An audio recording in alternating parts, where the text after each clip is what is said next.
Welcome, I'm Jennifer from jenniferraye.com. In today's video, I'm going to discuss Yin Yoga. So what is Yin Yoga and how and why we can use it in our practice?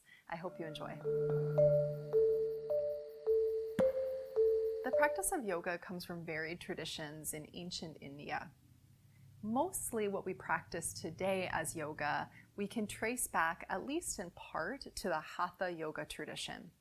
So Hatha Yoga was primarily concerned with preparing and strengthening the body for other practices like seated meditation. Today, of course, we see how Hatha Yoga has expanded to include many different styles of practice. One of those styles is Yin Yoga. So during the practice of Yin Yoga, postures are held for longer periods of time in a very passive and receptive way.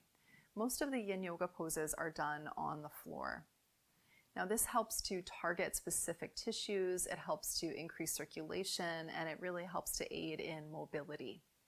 Now in the same way, the Yin Yoga practice can also be used as a way to encourage internal awareness.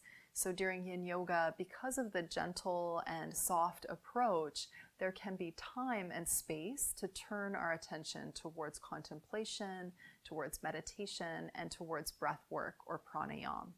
The practice is done by coming into a pose and coming up to what is sometimes called our edge. And so this edge is a place of appropriate stress or appropriate pressure on the tissues. We're never looking for something that feels like pain or feels too intense. Instead, we want the sensation to be an appropriate amount of pressure, and this will encourage circulation through the tissues and the joints. Now, this is also one way that Yin Yoga is different than restorative yoga. There's usually more sensation. Sometimes the sensation can be stronger as well. And if you want to learn more about how restorative and Yin Yoga are similar but also different, I do have a video on that, and I'll include a link to the video along with the blog post that goes with this video. So once the edge is found, the practitioner relaxes much of the musculature. Yin Yoga poses are also held in relative stillness for a longer period of time. Now, depending on the pose, there's sometimes some muscular engagement, but for the most part, during Yin Yoga, you can soften. So you may have seen some Yin Yoga poses, for example, the forward folds where we round the back and let the head drop, or maybe other poses where we relax the glutes or the quads. Now this will depend a little bit on your body and if you're working with any injuries or limitations, and depend on the particular pose, but the general idea is that we want to relax some of the musculature at least in order to create that appropriate stress on the tissues. When we practice in this way, we're encouraging the blood and the fluids to move into the tissues and the joints, keeping them supple and healthy. Now we're also targeting what we could call the yin tissues of the body.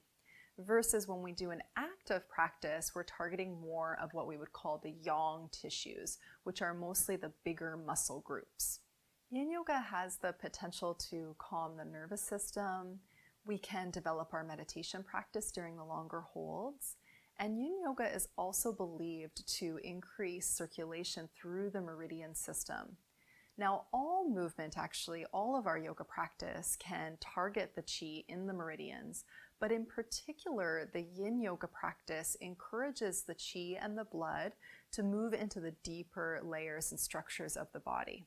You may know that the terms yin and yang are borrowed from Taoism and traditional Chinese medicine. So the term yang refers to relative masculine qualities. Yang is hotter, it's more dynamic, it's more active and more external.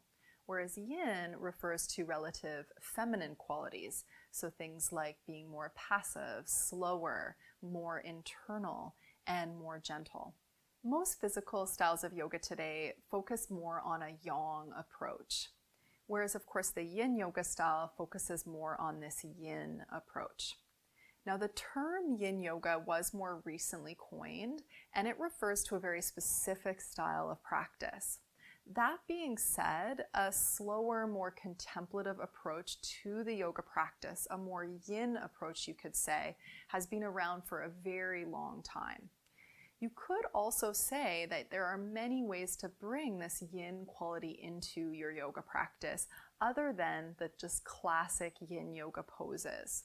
So simply by turning your attention towards internal sensations, by slowing down, by staying close to the floor, these are all ways that we can bring this quality of yin into our yoga practice. Western teachers like Polly Zink and Paul Greeley and Sarah Powers have all contributed to what we call yin yoga today. They also added their own understanding of Eastern and Taoist energetics, Buddhist meditative practice, and functional anatomy to the slower yin style movements to create what we now call yin yoga. When first beginning a yin yoga practice, it can sometimes feel like the practice is too slow or too passive. Remember though, just because it's quiet and simple doesn't make it easy. In fact, when we hold the poses for longer periods of time, we have the opportunity to develop the mind training. So in this way, the practice then not only helps to open the physical body, but it can also help us to develop our internal awareness. We can start to pay attention to sensations and the true nature of mind. So one of the primary aims of our yoga practice is to create balance in body, heart, and mind. And much of our yoga practice in the West is very yang. Much of our culture is very yang. So having a practice that is yin really helps to balance and temper all of the active yang that we already have and experience. Yin yoga tends to be more cooling and quiet. So I recommend making sure that you're really comfortable. If you tend to run on the cooler side, you could even practice in a warm room or use a blanket. I do recommend using props during your practice, and if you're not familiar with using props during practice, do make sure to check out some of my other videos. I go over each of the major yin yoga poses and how to modify and how to set up the pose using props. The final thing I'll say here is that if you're practicing on your own, it's nice to have a timer so that you can time the pose and do the same amount of time on the left side and the right side. As you practice each of the yin yoga postures, remember that you can turn your attention towards focusing on the breath in order to calm and clarify the mind. When it's time to move out of the posture, go really slowly and engage your muscles. So remember that the tissues we're targeting in the yin yoga practice are more sensitive, you could say.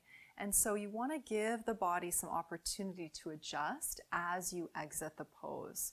So take your time and just observe the movement of qi and blood and fluids back to the area that you were pressurizing or targeting. Now, if you want to practice some yin yoga, make sure to get over to the blog post that goes along with this video, and I've included some extra links there for some practice videos that you're welcome to follow along with. You may also be interested in one of my programs. You can find that at mindfulyinyoga.com. And of course, make sure to sign up for my mailing list over at jenniferraye.com, and that way I can keep sending you videos just like this one to aid in your learning journey. Thanks so much for watching, and I'll see you again next time.